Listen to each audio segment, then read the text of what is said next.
Responsabilidad, calidad. Abelardo Cufia. De la precisión a la exactitud. De Rossetti Deportes. Tiene todos los productos de tu deporte favorito. San Martín y 9 de julio. All Sport. De Rossetti Deportes. Grupo Asegurador La Segunda. Lo primero sos vos. Cooperativa Agropecuaria General Paz. La GEPAZ. Trabajamos por tu confianza.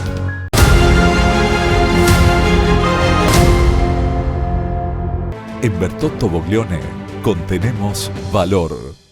Mario Chelbo y Compañía SRL, distribuidor oficial Arcor, desde 1947, haciendo posible los momentos mágicos.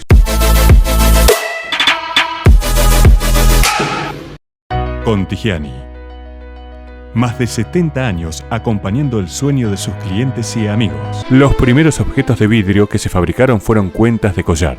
Algunos historiadores sostienen que fueron artesanos asiáticos los que establecieron la manufactura de este producto en Egipto, en donde se encontraron las primeras vasijas producidas. La fabricación del vidrio se incrementó en Egipto y la Mesopotamia hasta el 1200 a.C. Luego se interrumpió casi por completo durante varios siglos. En el siglo I a.C., en las costas fenicias, se desarrolló la producción del vidrio soplado. Los primeros procesos de producción se focalizaron en el color y el diseño, pero con la introducción del soplado fue la fragilidad y la transparencia del metal lo que adquirió importancia e hizo posible la producción a gran escala, convirtiendo al vidrio en un material de uso frecuente. A tal punto adquirió frecuencia el uso del vidrio para el diseño y confección de distintos productos que en los últimos siglos este elemento se ha vuelto indispensable para la fabricación de distintos elementos y productos como ser aberturas y en especial ventanas. Y en Marcos Juárez, quienes se encargaron de la comercialización y venta del vidrio, fueron un padre y un hijo que se vinieron desde Rosario hace más de 70 años. Señoras y señores, en el comienzo de Cámara de Comercio e Industria, en el día de hoy, comenzamos a conocer la historia de la familia Trento. Bienvenidos. Es el nono Valentín, que viene de Italia. El nono estuvo con mi papá en Rosario trabajando y en el año 46 decidieron venir a Marcos Juárez. Cuentan la historia que es como un sorteo con otro hermano de mi nono, Valentín, que decidieron ir o a Marcos Juárez, Belvice, Cañado, Villa María. Cuando le tocó a uno Marcos Juárez, que fue al nono, bueno, el otro decidió irse a Villa María. El edificio de la Sociedad Italiana y empezaron y tuvieron la primera vidriería. Y después se fueron a la calle donde estaba hasta hace poco, 25 de mayo. Eso fue en el año 1946. El edificio de la 25 de mayo se hizo en el año 64. Así que bueno, siempre muy emprendedores, eran los vidrieros del pueblo. El nono y mi papá José, mucho tiempo la empresa se llamó José Trento. Tuvimos un montón de cosas para hacer. En un momento vendimos herrajes, vendimos pintura. Le habíamos comprado la pinturería Daga y después otras cosas que hacíamos eran marcos para cuadros. Eso lo hacía la tía Bruna, era muy conocida acá en Marcos Juárez, donde la tía Bruna hacía los marcos.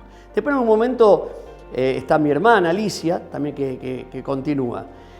Siempre nos enseñó mi papá, que es con el que yo estuve trabajando, ¿no? El tema del servicio, el tema de la pasión, dedicarse realmente al cliente. Nosotros siempre nos decíamos, yo digo que bueno, uno le está devolviendo con las cosas en servicio que hace a Marcos Juárez y a la región, ¿no? Todo lo que nos dio a nosotros, todo lo que nos hizo crecer. Cuando un comerciante hace bien las cosas y durante mucho tiempo la población identifica a ese apellido como referente en el rubro comercial al que se dedica, y en el caso de la familia Trento, además, generó frases populares. Éramos el hijo del vidriero, ¿no? O sea, vos lo tenías desde siempre, o sea, el famoso correte o soy hijo de Trento. Che, ¿comiste milanesa de vidrio? Eran las cosas, las bromas que nos hacían. Incluso en Rosario ahora nos dicen, che, ¿vos qué sos de milanesa de vidrio? Mira, yo soy el hijo o el milanesa de vidrio. Así que era muy, muy importante. Incluso en el cine, cuando vos te parabas, decías, sentate o soy hijo de Trento. eso es una marca que quedó registrada, así que eso es más que interesante. Yo soy tercera generación, ya está la cuarta. Yo estoy radicado en Rosario, mi hermano en Buenos Aires, y mi hermano tiene 3 hijos trabajando, yo tengo mis 2 hijos trabajando conmigo. Así que bueno, se lleva en la sangre. A veces nosotros decimos que el vidrio, para nosotros cuando dicen la palabra vidrio nos damos vuelta, o seguramente que vamos a alguna casa o algo, estamos mirando los vidrios de lo que tienen colocado.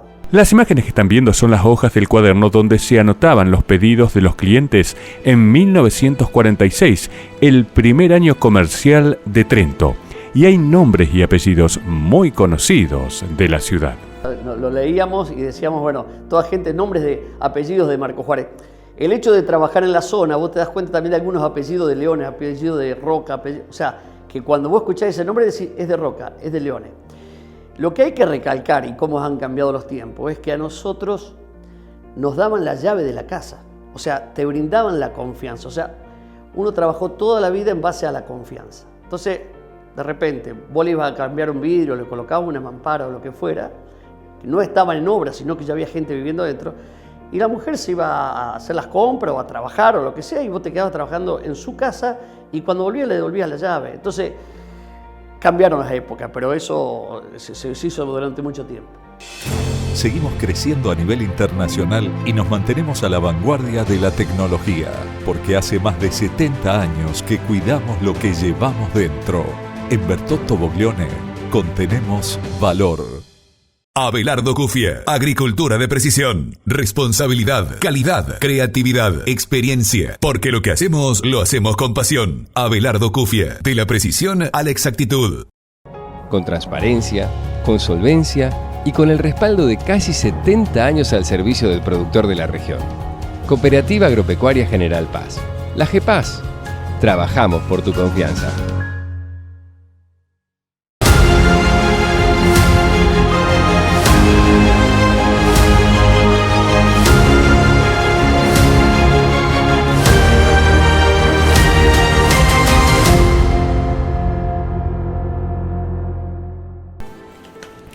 En la actualidad, la firma que ahora se llama Marcelo Trento S.r.l. es una empresa dedicada a la distribución mayorista de vidrio y aluminio y a la producción de doble vidriado hermético con calidad Ecoglass, con fuerte presencia en la zona central del país. El vidrio sigue siendo el vidrio de siempre, o sea, el vidrio transparente. Lo que se ha agregado, aquellas tonalidades, la reflexión del calor. Ahora se está trabajando con un doble vidriado hermético que se le llama DBH. Es un vidrio que es acústico, es un vidrio que hace que no entren los rayos solares y hace de que vos tengas un mayor confort en tu casa. Entonces, bueno, nosotros tenemos 2 máquinas que están fabricando esos vidrios y realmente se nota la diferencia. La construcción se está dando día a día de tener más vidrios y la fábrica de vidrio se está ocupando de que eso pueda ser favorable para el bienestar de la gente. Nosotros en el año 80 y algo habíamos comprado una fábrica de vidrio, después mi hermano se fue a vivir a Buenos Aires y yo me fui a Rosario. El volver a Rosario te da una sensación muy especial porque es el lugar donde el nono, Valentín y mi papá empezaron trabajando. Volver a Rosario y continuar con eso te hace una cosquillita, te hace sentir algo especial. No está más ni mi papá ni mi nono, pero yo creo que en algún momento lo están viendo, de que uno trató de devolverle todo lo que ellos han iniciado hace 75 años. Cuando vos charlas con gente te dice, ¿cómo 75 años? Sí, 75 años cumple la empresa. Fueron cambiando, es 4ª generación. Y te puedo asegurar que se debe estar viviendo de la misma manera, la misma pasión. Nosotros en el eslogan es pasión por el servicio, de que han iniciado el nono Valentín y mi papá en el año 46. El comercio de la familia Trento cumplirá 75 años de vida en el próximo mes de julio. A lo largo de todos estos años hubo mucha gente que colaboraron con ellos para lograr el éxito alcanzado. Cuando uno tenía colaboradores, Vanzetti, Scatulini, Macaño, varios más, ¿no? Que vos tenías que confiar en ellos porque ellos eran los que iban realmente a la casa de familia para hacer el trabajo. Siempre fueron importantes, o sea, siempre se trabajó muy bien, se trabajaba de otra manera en la familia, conocía los nombres de los hijos, sabía los cumpleaños, o sea, era más familiar de lo que era ahora. Nosotros hablábamos de que era una empresa de familia a ser una empresa familiar. Siempre estuvieron trabajando, por eso no quería dejar pasar los nombres estos, que fueron los pilares, ¿no? Yo hablo de los que no están más, o sea, hoy por hoy, Hernán, en un momento estuvo Mónica, o sea, varias personas que estuvieron colaborando continuamente. Imagínate que, bueno, en algún momento la empresa llegó a tener 60 empleados, imagínate el conocimiento y el trato. Además, debe estar decir muy agradecidos, ¿no? Porque realmente ellos se brindaron gran parte de su vida para el crecimiento de esta empresa. Esta empresa para mí es algo, es la vida, ¿no? Donde a veces uno dice, ¿qué priorizás? Y yo creo que en algún momento uno priorizó la empresa a la familia, en muchos casos, la empresa a amigos, porque uno cuando salía a viajar, a recorrer la zona, dejabas cosas de hacer, te perdías algunos compromisos, pero siempre lo planteaba porque estaba siguiendo el camino trazado por los viejos, ¿no? Y bueno, ojalá que las generaciones sigan en este camino que es tan hermoso, el tema del vidrio. Estamos muy contentos de lo que hemos hecho acá en Marcos Juárez, insisto, en la confianza que nos dio el cliente, la confianza que nos dio la sociedad. Realmente uno lo fue devolviendo en cuanto pudo. Y creo que todavía falta mucho por devolver. Uno tiene que estar agradecido de la vida, de haber podido estar acá en Marcos Juárez y poder haber estado, qué sé yo, recorriendo otras ciudades, recorriendo otros lugares, pero siempre volver a Marcos Juárez. Cuando yo me presento en instituciones o cuando hablo, siempre digo que soy de Marcos Juárez. O sea, eso es fundamental. Y siempre en las reuniones te encontrás con alguien de Marcos Juárez. Entonces, te sentís de una manera diferente, muy especial. Actualmente, Marcelo Trento tiene 3 plantas, una en Rosario, otra en Buenos Aires y la restante en Marcos Juárez. Su stock de productos incluye reconocidas marcas y líneas como Basa, Blindex y Bio. Ya son 4 generaciones en la empresa y lo más importante es que continúan con el legado familiar. Siguen sintiendo pasión por el servicio y la calidad.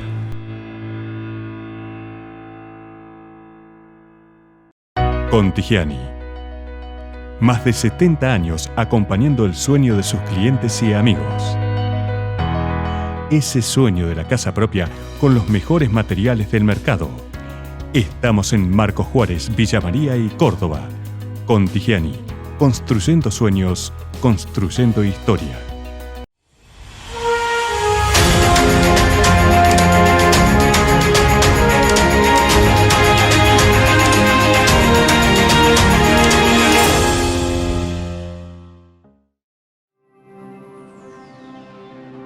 Auspicia este programa Grupo Asegurador La Segunda. Lo primero sos vos. Según la historia, la moda francesa tiene su origen a principios del siglo XVIII, durante el reinado del excéntrico rey Luis XIV, con el advenimiento de la iluminación de París. Con la llegada de la luz a las calles de la ciudad parisina, la gente salía a pasear y esto impulsó la apertura de numerosos comercios, entre ellos las primeras boutiques. Además, la iluminación permitió que disminuyeran los casos de violencia y los robos en la vía pública. Pero en 1846 aparecería un instrumento que revolucionó la moda al posibilitar la producción masiva con la consecuente creación de tiendas y hasta incrementó los paseos de compras de la población. Fue la máquina de coser inventada por Isaac Singer. Mientras tanto, en Argentina, en la ciudad porteña que en alguna época intentó ser similar a París, para fines del siglo XIX ya existían importantes tiendas de ropa como La Porteña, a la ciudad de Londres, Gatti Chávez, San Juan, entre otras. Y por estas tierras, en la por entonces Villa Marcos Juárez, en 1918, don José Martín Manzano abrió una de las tiendas más conocidas y recordadas de la ciudad y desde sus orígenes, al local lo ubicó del lado sur de las vías. Con ustedes, la tienda, la castellana o más recordada por las últimas generaciones como la tienda Pepe. Comenzó con la castellana, porque mi suegro vino de Castilla, o sea, vino de España, y por supuesto a su negocio le puso La Castellana. Fue fundado ese negocio en el año 1918, pero no en esta esquina donde estuvo siempre, en la esquina de Perú y Juan B. Justo, la otra esquina. Mi suegro estuvo muchos años trabajando en Rufino con un señor comerciante que le enseñó muchísimo sobre comercio, lo contactó con distintos comercios importantes de Buenos Aires. Entonces él, al cabo de unos años, volvió a Marcos Juárez y puso la tienda en la esquina de Juan B. Justo y Perú. Sí, muchísimos años, hasta que se hizo cargo mi marido. Mi marido se hizo cargo unos años antes de que nos casáramos. Y bueno, ahí es cuando se le ocurrió ponerle Pepe, porque era costumbre en los pueblos decir, ¿a dónde vamos a comprar ropa? Algo de Pepe, porque a mi suegro le decían Pepe. Así que mi marido dijo, le vamos a poner Pepe al comercio. Así fue como terminó siendo la tienda Pepe.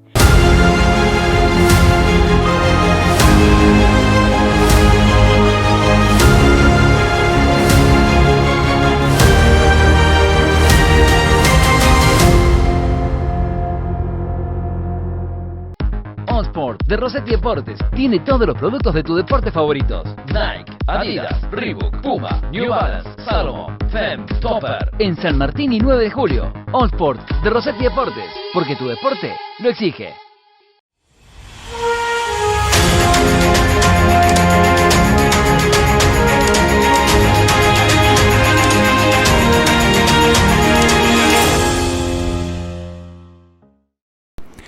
Recién a partir de 1910 comienzan a aparecer varias tiendas de indumentaria en la Villa Marcos Juárez. Es que antes de ese año buena parte de la ropa que se usaba se vendía en los almacenes de ramos generales. Y las mujeres de entonces compraban telas para que luego las modistas y los sastres confeccionaran las prendas que querían, y también en este rubro participaban las tiendas. Mi suegro tenía 2 hermanas. La hermana mayor, que sería la mamá de Tito Campón, ya se había casado, ya estaba retirada. Y la otra hermana, más chica, se casó bastante grande, así que estuvo muchos años con ellos. Y todo lo que se podía confeccionar, se confeccionaba. Se dedicaban a la confección más de bombachas de campo, todas esas cosas. Tenían unos pañuelos bataraces, esos pañuelos de cuadrito blanco y negro, y venían las telas, entonces las cortaban y le hacían el borde. Se hacía de todo en ese tiempo. Otra de las cosas que hacían, a ustedes a lo mejor les llamaron la atención, antes, ahora se usa el boxer, un ejemplo.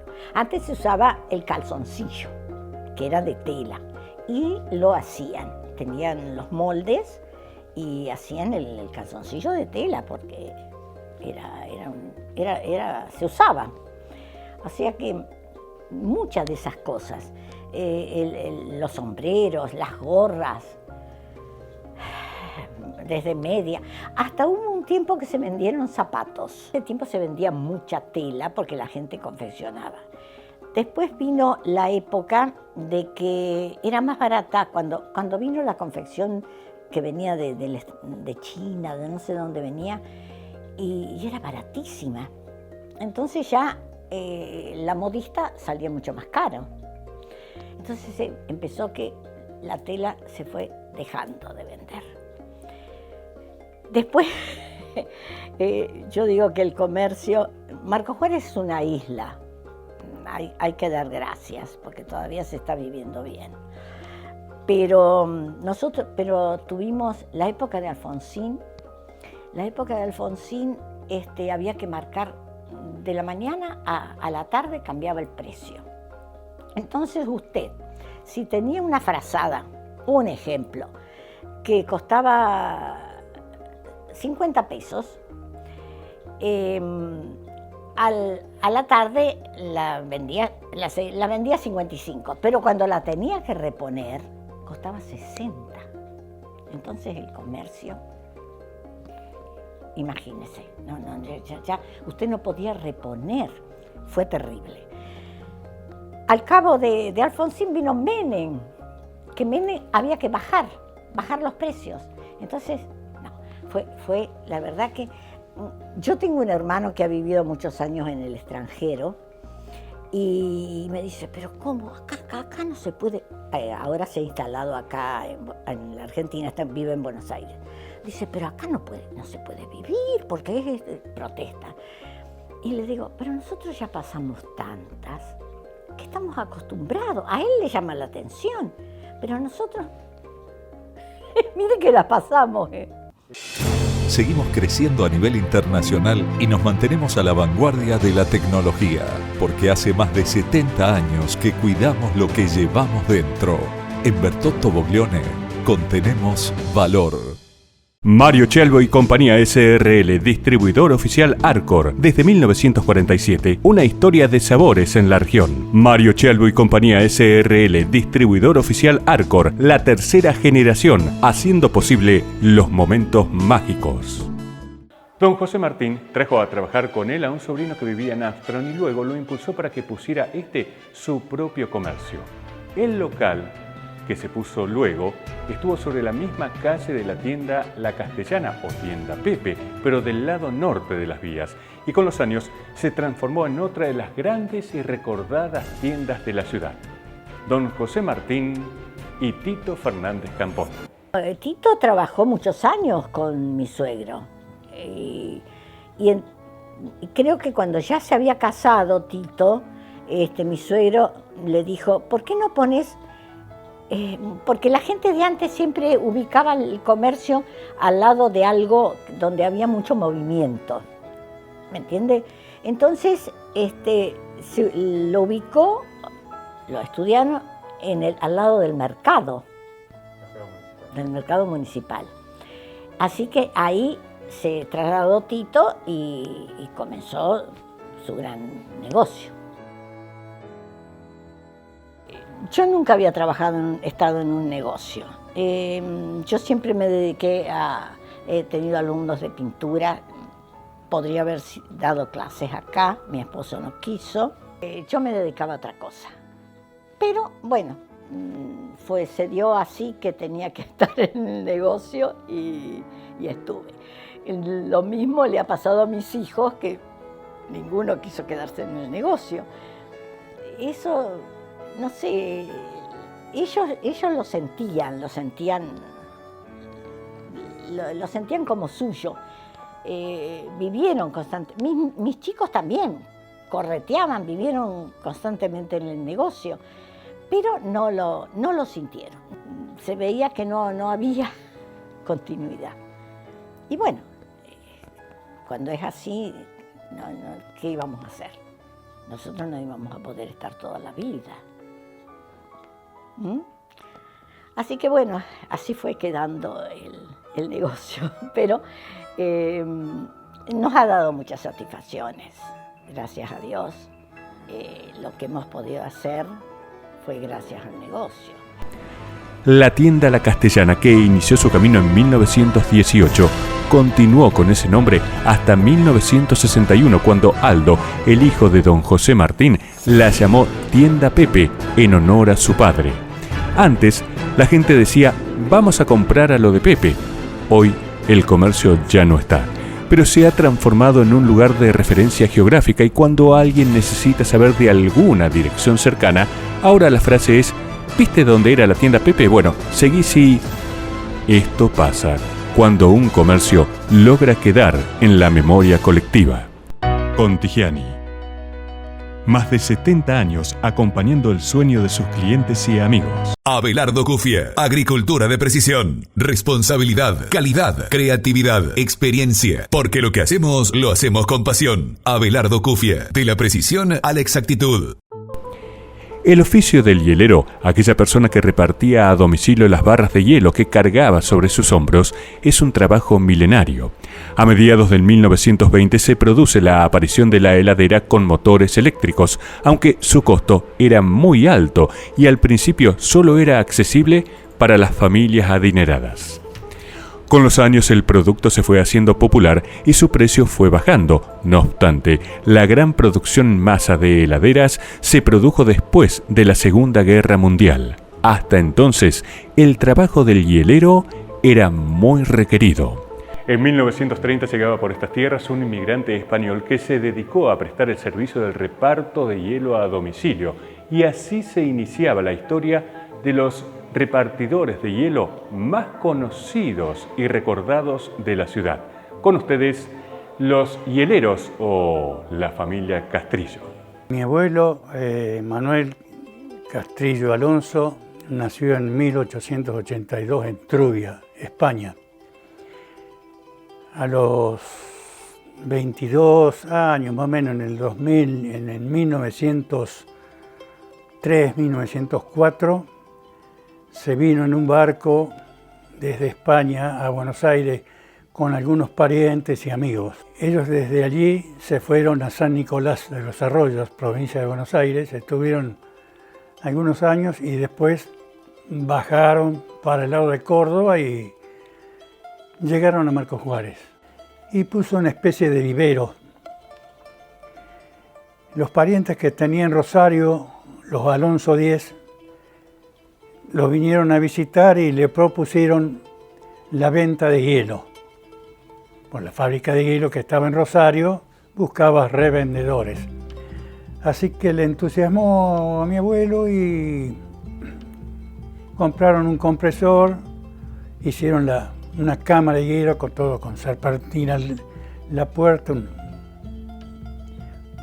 la ventanilla para salir el hielo. Y traían hielo desde Rosario y también desde Cañada de Gómez. Las barras eran parecidas, tenían 25 de ancho por 15 de alto por 1 metro de largo. Y entramos a trabajar, yo con 6 años y mi hermano Rubén con 10, a acompañarlo a mi padre a repartir el hielo. Desde las 6:30 de la mañana hasta las 1:30, casi 2 de la tarde. Llovía o no llovía, el hielo se repartía. Mi padre tenía un serrucho, más o menos de unos 40 centímetros, mango de hierro, pero pesado.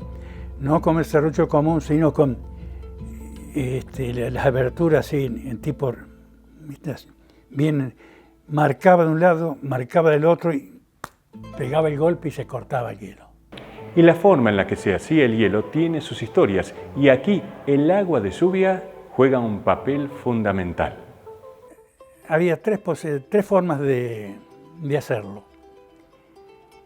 El que más duraba era el hielo con agua de aljibe, el agua de lluvia. Bueno, ese salía cristalino. Había que marcarlo bien para cortar. Después estaba el otro, el hielo, agua de aljibe y agua común. Ya se le veía en la parte interior como una bruma blanca. Es decir, y estaba otro, el hielo hecho con agua común, agua de pozo, que era blanco. Ese cuando vos lo cortabas prácticamente se desgranaba todo como la arena, ¿viste? Como haces la arena, de que se desgrana todo. Bueno, ese había que tener mucho cuidado en cortarlo, había que darle casi hasta abajo. Se vendía de 1/4, de medio, 3/4, la barra entera, y si no, cada 20 centímetros, ¿viste? Sacabas 5 pedazos y lo entregabas. Se cobraba, el peso existía, pero lo que se cobraba era prácticamente en moneda. Nosotros, pues, con las manos mojadas, no. Algunos, pero el 70% era fiado. A fin de mes, todos los días mi padre anotaba, ¿no es cierto?, lo que le llevaba. A fin de mes le hacía la factura, le dejabas con el hielo y después pasabas a cobrar a los 2 o 3 días, te dejaban la plata. A veces escaseaba el hielo, para 24 de diciembre y 25, 31 de diciembre y 1 de enero, era donde más se vendía. Y te entregaban lo mismo, así que tenías que racionarlo. Había mucha gente que venía que no eran clientes, ¿viste? Y tenías que decirles que esperen porque no... Vos tenías que atender al cliente de todos los días y no a uno que te viene 2 veces al año. Pues fíjate, sobre calle San Martín y calle Belgrano, todas esas casas antiguas, altas, tienen la entrada en el medio, tienen piezas al costado y piezas al otro costado. Y tienen un zaguán, o sea, pasillo. Entonces vos abrías la ventana y decías hielero y lo tirabas y resbalaba unos 10, 12 metros hasta que hacía tope, porque después estaba más alto. El reparto de hielo por parte de la familia Castrillo se inició en 1930 y se extendió hasta principios de la década de 1950. Luego nacería una fábrica de hielo, que fue el origen de una muy conocida que todavía existe en la actualidad. Hasta el año 51, 52, donde mi padre hace una sociedad con don José Ramírez, que vivía en calle Sáenz Peña y 9 de Julio, un hombre que había venido de Cruz Alta, y Tito Tuesca y su padre, eran 4. En la calle Alem y Avellaneda. Había una casa y al lado había como un galpón, entonces decidieron hacer, en la parte del galpón, rellenaron todo con serpentinas, ¿viste?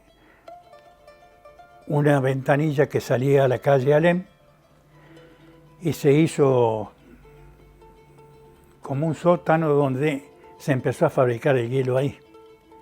Ya en vez de hacerlo en forma rectangular, lo hicieron en forma cuadrada de 15 por 15. Vos los ponías en hilera y estaban enganchados con una cadena, la otra cadena arriba tenía el trípode, vos ponías el motorcito en marcha, lo levantabas y caía sobre la emplanada y automáticamente descendían las barras. Eso era. Se volvían a llenar, siempre estaba con agua, se volvían a llenar y era un espacio de más o menos de 20 horas a 24 horas para hacer el hielo. Y ahí ya nosotros ya nos repartíamos. Desde el año 52 con mi hermano no repartimos más, mi padre tampoco porque él hacía el hielo ahí, ayudado por el Tito Tuesca, porque el padre del Tito Tuesca tenía su edad y don José Ramírez tenía su edad, y entraron a repartir los hermanos Botacín. Marcelo, Antonio y Fortunato. Juan Carlos comenzó a repartir las barras de hielo con tan solo 6 años de edad y su hermano Rubén con 10 años, muy chicos para una labor pesada, pero no se negaron. El padre te decía que había que trabajar y tenías que trabajar. Sí o sí. Era mi hermano y yo, los dos. Lo único bueno que teníamos que a las 10 y cuarto, repartiendo en la calle Tucumán, doblando Rivadavia a la Tucumán a 20 metros, había una casa de unos criollos que hacían unas empanadas espectaculares. Entonces, ahí nos comíamos una empanada, parábamos 5 minutos para comerla porque no podías repartir el hielo con una mano y ir comiendo con la otra, tienes que llevarlo. Y yo tenía con Rubén, cuando la jardinera pasaba por la calle Tucumán y Belgrano, un día cada uno nos tocaba llevar media barra de hielo, 5 cuadras hasta el final donde había un chalet. Mientras ellos repartían así, después nos alzaban, nosotros nos veníamos y alzábamos y seguíamos para la parte. Y así que era correr desde las 6:30 hasta las 1:30, 2 de la tarde. Desde 1930 hasta los primeros años de la década del 50, 3 generaciones de la familia Castrillo fueron los responsables de llevar las barras de hielo a los domicilios de Marcos Juárez. Pero, como suele suceder, con los avances tecnológicos y la aparición de la heladera, el oficio del hielero, con reparto a domicilio, ya no existe. Un trabajo que le permitió a un inmigrante español radicarse, establecerse y hacer crecer su descendencia en estas tierras del sudeste cordobés. Y antes de irnos, como siempre, un anticipo de lo que veremos en el próximo programa.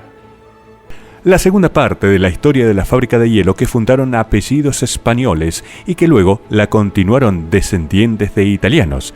Y comenzamos a recorrer el camino de las zapaterías. Una de ellas fue de unos hermanos que eran muy conocidos por realizar pinturas de fotos en murales. Y la otra historia es la de una adolescente que con menos de 20 años, a principios de los 70, instaló uno de los comercios más emblemáticos en la moda del calzado femenino. Y otra vez se repitió la historia de muchos de los capítulos que venimos viendo en Cámara de Comercio e Industria, la de inmigrantes españoles e italianos que eligieron estas tierras para radicarse, crecer, formar familias y forjar importantes empresas y comercios. Hay muchos más y los seguiremos conociendo en las próximas ediciones del primer ciclo documental sobre la historia del comercio e industria de la ciudad. En una semana nos volvemos a ver. Hasta entonces.